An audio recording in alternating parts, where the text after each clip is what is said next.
Peace, family. It's your brother Kai Nessie Amsu. Just want to have a discussion with y'all. Reach out, those who watch. I was watching the news and doing my regular thing, and came across some people on YouTube, discussing an economic collapse situation, and it sent me in a deep thought about my people and being prepared. And one thing that I came to terms with is that our people are reactionary people. So it is what it is. But I really want to try to get the message across as far as being prepared for the full haul, the long haul. When America suffers an economic collapse, and the main thing that's going to happen is that people are gonna starve to death, basically. And we got to think like we got to prepare ourselves for that type of situation. And I was thinking, what is it that makes the Africans in America think that it can't happen? Anything could happen. Anything can happen, and being prepared for the worst gives you that edge on survivability. And when I say that edge of survivability, hey, who knows? China could China, Russia, any opposition to the United States could decide, hey, we want to attack, drop a bomb here. All of us could die. Okay, let's get that out of the way. All of us can be in the wrong place at the wrong time. Boom. Being prepared ain't gonna save you from that. But if you were to survive the initial blast or whatever, or maybe just say a situation like in Haiti, we tend to think like the thing that happened in Haiti, like that was Haiti. That they kind of a quote unquote poor country economically. The reason why they suffer so much. But when you really think about it, that can happen to us, and it has. Don't forget about Katrina and what happened there, and the people who died after the flood from starvation, dehydration, things of that nature. Black people have a problem with being prepared about things. So that's what I kind of want to touch on. Just throw it out there. We will get prepared for things that really don't make a difference. Like, we'll go out and get a new outfit, spend $300 or $400 on an outfit, easy. Shoes, pants. And in fact, I used to be that way. I used to be the type of guy. I was that guy with the nice big heavy chain, the nice shoes, nice clothing. In fact, I had a clothing store. I was so into it. But I kind of come off that. I hadn't had a new pair of shoes in like 2 years. So the type of things that black people spend their money on, it's kind of wasteful. But if a situation happened, these people on YouTube, they are training to put the black person down, because they call it zombie training. Like in Katrina, the looters and the riot, the people who were going to loot. Really, at the end of the day, people were looking. In the beginning, yeah, people were saying, okay, I'm going to go take me a flat screen TV, a PlayStation 3, a couple pairs of shoes, whatever. But at the end of the couple of weeks later from that, you may find the same person dead in his home with brand new socks and shoes, big screen TVs, and all that stuff laying around. And they die from dehydration or lack of water. And it's 50, 60 gallons of water in their hot water heater that they could have accessed and drank. So the thing about blacks, we don't get prepared. We're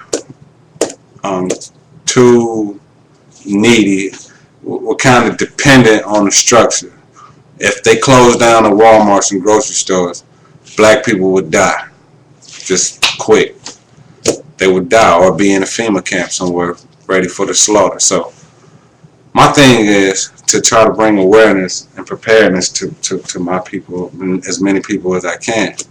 And you know, sometimes we got to set aside. I mean, a lot of people think it can't happen, but trust me, family, it can happen. Look at Katrina. It can happen to us. Nobody came to our aid. FEMA had all the money, all the Red Cross stuff, and all that stuff was never issued out. It's going on in Haiti right now. In fact, they are trying to kill the people over in Haiti with the cholera pandemic or whatever.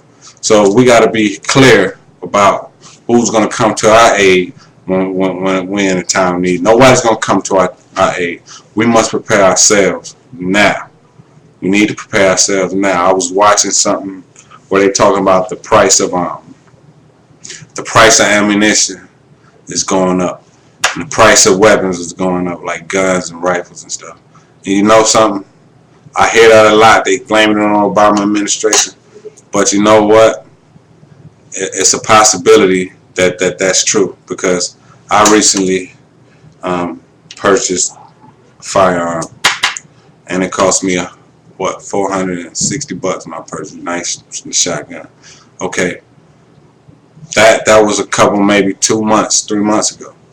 I go back to the same gun show where I purchased it and look at that same weapon, and that weapon has jumped up $100 within a couple months. Couldn't find it nowhere for the same price. So, you know, something is going on, something is happening, and you can feel it in the air if you really tune in to your sense. But with that being said, I want to tell all my people out there is you need to get prepared in some form or fashion. I don't care if it's stockpiling food, rice, whatever, and stock it properly. Don't just say, okay, I got 20 bags of 100 pounds of rice. Just stock. You need to stock it properly where it won't become spoiled or whatever, or you know, rats or whatever won't get into it, because you know, it's just a waste of money. But with that being said, I want to bring you into preparedness and the things that you need for survivability, whether it be urban or wilderness. Right here, right now, I have a list of you know, things that I've compiled. I recently bought these things, and you know, I got most of it at the Dollar Tree, and some of it I got at Walmart. But what I want to try to get across today is the things that you need that you can survive with, and you know, you won't have to pay as much. So let me twist this over here. Okay, adjust that. Okay, here we go. All right. First, I want to talk on the things. Me and my people, we've broken it down to kind of a science, and we want to go off the what is it called? The KISS thing, where it's keep it simple, stupid. Okay, we want to keep things simple. Especially when it comes to firearms and all that. Keep it simple. Don't go buying all these gadgets and toys and expensive stuff that's costing you money and really not really going to be too effective in the long run. Okay. All right. First of all, you're going to want to get yourself some kind of firearm. This here is a Smith & Wesson, my Queen's weapon. It's a holds 15 in the clip, 1 in the head. It's hot right now. I always roll hot. You already know that. But yeah, it holds 1 in the head. Some kind of firearm of defense. I prefer that you have a handgun and a rifle, but at least have something for self-defense. And really, you need something to be able to hunt if you need to hunt. because food is going to be scarce. Even animals will be scarce because people are going to be hunting them like crazy. So you want a firearm, some kind of defense mechanism. This is just a tool. It ain't nothing bad about having a firearm. This is a tool. Trust me, when your life's in danger and you have one of these to defend yourself, if you will change your mind about weapons. So that's that. Alright, now I want to get into what we call the 10 C's of survivability. Okay, the first C is a cutting tool. Okay, I bought this Coleman knife. Pretty good knife. Got wood frame handle, made in China. It's a Coleman knife. You know, it works. That's a good cutting tool, or whatever your desire. But I bought it. It was less than $10. It seems like a good knife. It can hold up. It's durable. So I got that at Walmart. Okay. Secondly, I got this buck saw. I did a review on this already. It's a buck tree saw. Okay. Opens up.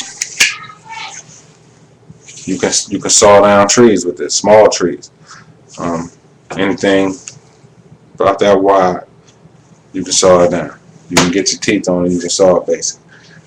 Good thing. I paid $30 for it. I was in Walmart when I purchased this, and I had already purchased this.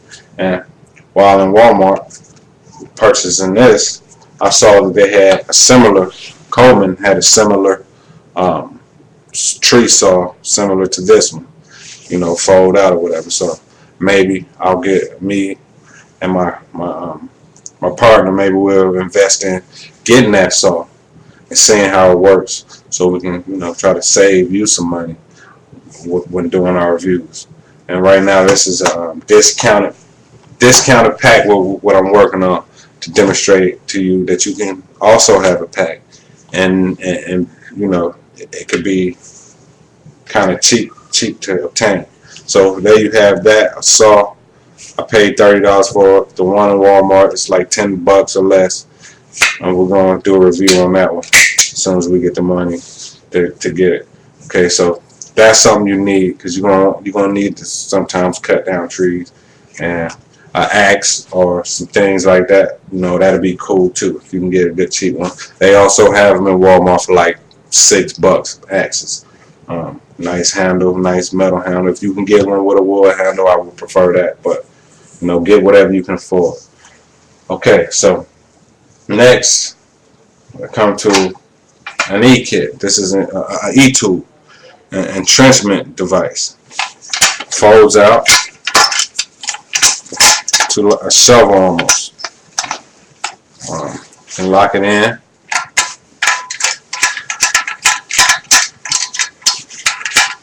Lock it in and use it to dig what you need. Dig up your trench, your hole, whatever the case. You can dig with it. It's pretty good. It's good for some other uses too. It's a weapon as well.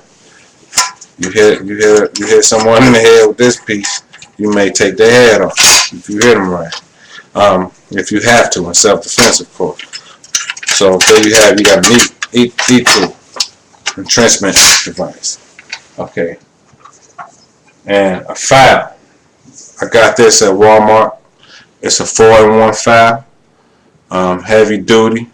This is good for sharpening your blades and crafting when you're doing some kind of wood crafting or whatever. This will be handy. Comes with four different